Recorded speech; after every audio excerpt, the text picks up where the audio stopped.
ఇసుక ధరల పెంపు, కొనుగోలుదారుల నిరసన. భీమిల్లో టన్నుకు 758 నుంచి 1076కు పెంపు. ఒకేసారి 318 పెరగడంతో కొనుగోలుదారుల ఆగ్రహం. ఓవైపు ఉచితమంటూ ఇంత్ ఇంతేసి వసూళ్లు అంటూ నిరసన తెలిపారట. భీమిలి ఇసుక ర్యాంపు దగ్గర నిరసన తెలుపుతున్న కొనుగోలుదారులు. ఇసుక ధరల పెంపాట, కొనుగోలుదారుల నిరసన. అసలు ధర ఎక్కడది? ఉచితం అన్నారు కదా అనేది ఇప్పుడు పెద్ద ప్రశ్న. ఇసుక ఉచిత పాలసీ అని చెప్పి ఉచితంగా పంపిణీ చేస్తున్నామండి. మరి ధర ఏంది, మళ్ళీ దాంట్లో పెంచుడేంది?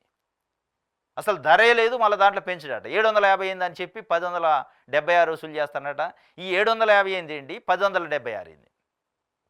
అంటే రవాణా ఛార్జీల పేరుతోని ఇంకేదో అది ఇది అని చెప్పి లోడింగ్ ఛార్జ్ అట, ఇవన్నీ పెట్టి మన్ను మశానం మళ్ళీ కొనుక్కున్నంత చేస్తున్నారు. దీనిపైనే మళ్ళీ ఏంది, మీరు ఉచితం అని చెప్తే పెద్ద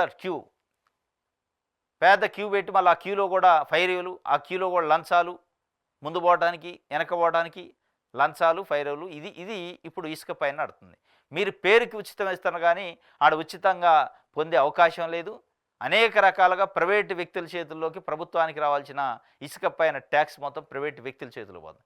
క్యూకి ఒక ఫీజు, క్యూలో ముందు పోవాలంటే ఒక లంచం, లోడింగ్ మరింత పోయాలంటే ఒక లంచం, తొందరగా నింపాలంటే ఒక లంచం, మళ్ళీ వీటన్నిటికి కాకుండా 758 నుండి 1076 పెంచడం ఇంకొక లంచం. ఇట్లా మొత్తానికి అయితే లంచాల రూపంలోకి పోయింది ఇసుక ధర. ఉచితంగా ఇసుక లేదు, ఇది లంచాల ఇసుక. లంచాలతో కొనుక్కున్న ఇసుక. ప్రభుత్వానికి మళ్ళీ ఏమి ₹1 పోదు. ప్రైవేటు వ్యక్తులకు లంచాలు ఇచ్చి కొనుక్కున్న ఇసుక, ఇది ఉచిత ఇసుక కాదనేది వాళ్ళు నిరసన వ్యక్తం చేస్తారు భీమిల్లో నిన్న.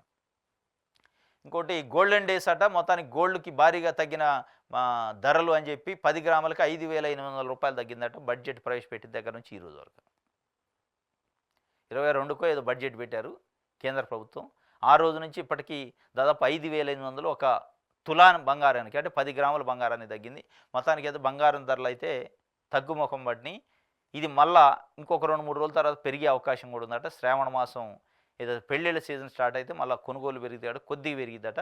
మళ్ళీ శ్రావణ మాసం తర్వాత తగ్గే అవకాశాలు కూడా ఉండొచ్చు అని చెప్పి ఈ బంగారానికి సంబంధించిన నిపుణులు చెప్తున్నారు.